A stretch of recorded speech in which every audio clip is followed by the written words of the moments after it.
Hello there, Griffin Pilgrim, throwing my lot in with the debating fundamentalist thing. Now, I'm going to approach a subject that's been approached before, that of morality. However, I'm approaching it in what I hope is a new way. Now, the figure currently on the screen is Sisyphus. Sisyphus, try saying that 5 times drunk, tried to trick the gods, essentially. He stole all sorts of things. He tried to trick his way into divinity, and he said that he could achieve any challenge, and because he was so damn cunning, all the challenges the gods threw before him, he completed. Then they set him one final challenge, after which he would actually receive godhood. He was so greedy and prideful that he actually accepted, and so they set him the challenge of rolling that big rock up a hill and leaving it up the top there. Problem was, the top was too small to accept the boulder. No matter how many times he rolled it up, it would always just roll back down.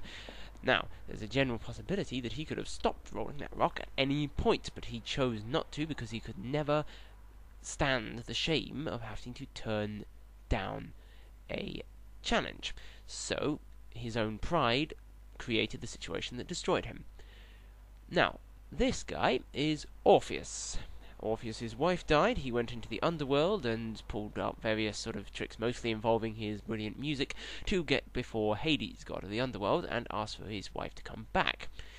Hades said that was fine, mainly to get rid of him, but there was part of the deal was Orpheus could not look back until he was finally outside into the world. So he trucked back through the underworld, and he couldn't hear his wife behind him, he couldn't hear any footsteps or anything, so he became convinced that she wasn't behind him. He looked round just before he left, he saw her, she vanished back into the underworld, and he then went on to be depressed through most of his life, and then get torn to pieces by a bunch of mad women. Look it up if you want the full story. But anyway, point being here is that his own mistrust, in this case, destroyed him. It's a common theme in many mythologies. There's the Hindu concept of karma is much the same, really. You behave properly, and you can, but when you die, you'll be reincarnated as something better. Behave badly, and you'll be reincarnated as something worse. Now, why am I bringing all this up, do you ask? Well, it's a matter of objective morality, that thing that Christian fundamentalists always like to claim they have, except that they don't. Now, the previous mythologies, describe an actual objective morality, something inherent in the universe, that when you do something really stupid or really evil, then something will come back to bite your ass with it. That's an actual objective morality, something inherent in the universe. But let's look at some Bible stories, shall we? Adam and Eve. God says, don't eat the apple. Adam and Eve eat the apple. Nothing bad happens to them. God finds out they eat the apple. He throws them out of the garden. Sodom and Gomorrah.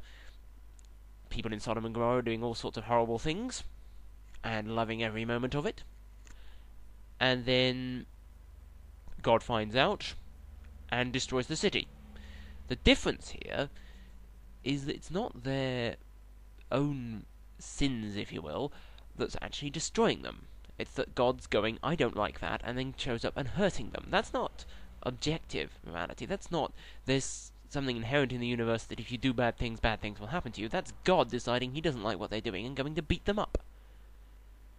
So no, Christians, you do not have an objective morality. What you have is a subjective morality that just happens to be the subjective morality held by God.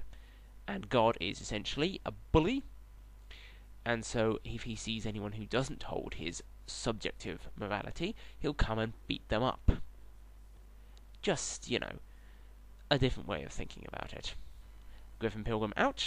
Now, I don't know, go watch something more interesting.